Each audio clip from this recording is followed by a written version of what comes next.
नमस्कार, आप देख रहे हैं CWB हिंदी न्यूज।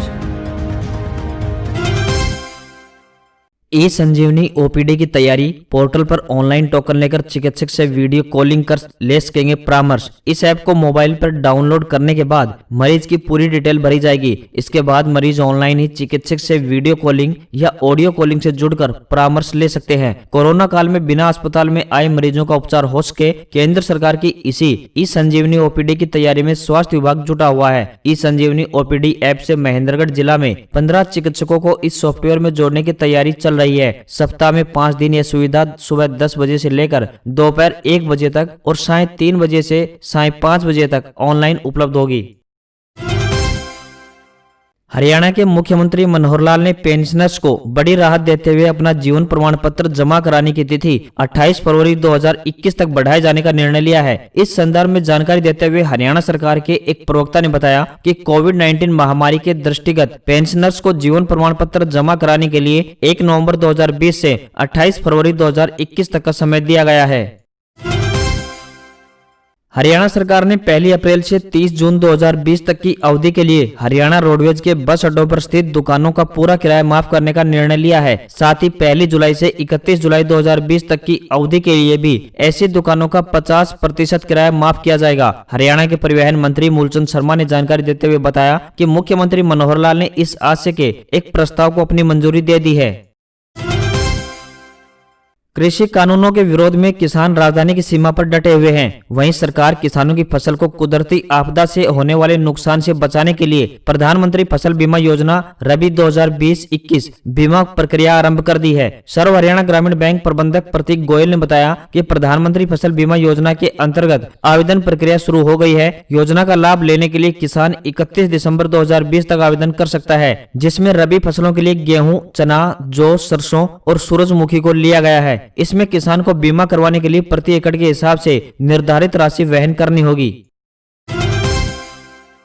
जवाहर नवोदय विद्यालय कलोई के प्राचार्य राजरतन तिवारी ने जानकारी देते हुए बताया कि सत्र 2021-22 के लिए जवाहर नवोदय विद्यालय चयन परीक्षा कक्षा 6ठी के लिए आवेदन फॉर्म भरने की तिथि 15 दिसंबर थी, जिसे प्रशासनिक कारण से बढ़ाकर अब 29 दिसंबर कर दिया गया है। उन्होंने बताया कि लेवरल एंट्री प्रवेश परीक्षा कक्षा 9वीं के ऑनलाइन आवेदन फॉर्म भरने की अंतिम तिथि 15 दिसंबर थी। उन्होंने बताया कि जिले के सत्र 2020-21 में कक्षा 5 में किसी भी सरकारी अथवा मान्यता प्राप्त विद्यालय के इच्छुक अभ्यर्थी कक्षा 6ठी के लिए ऑनलाइन आवेदन नवोदय विद्यालय समिति की वेबसाइट navodaya.gov.in से कर सकते हैं।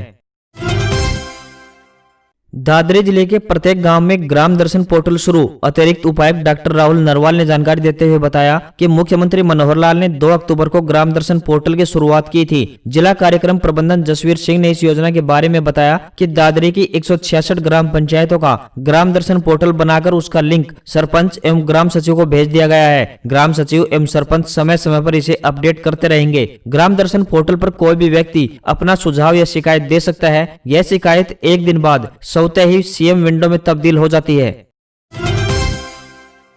लिंगानुपात के मामले में पूरे प्रदेश में पानीपत जिले ने प्रथम स्थान हासिल किया है। देश में महिलाओं द्वारा विभिन्न क्षेत्रों में परचम लहराने और अग्रणी रहने के कारण बच्चियों के प्रति परिवारों में आई जागरूकता भी लिंगानुपात बढ़ाने में सहायक सिद्ध हुई है। हरियाणा का पानीपत एकमात्र ऐसा जिला है जहां इस समय 1000 लड़कों पर 952 लड़कियां हैं, लेकिन इससे भी बेहतर रिजल्ट पाने के लिए पानीपत स्वास्थ्य विभाग के अधिकारी निरंतर बैठक कर स्वास्थ्य कर्मियों से फीडबैक ले रहे हैं।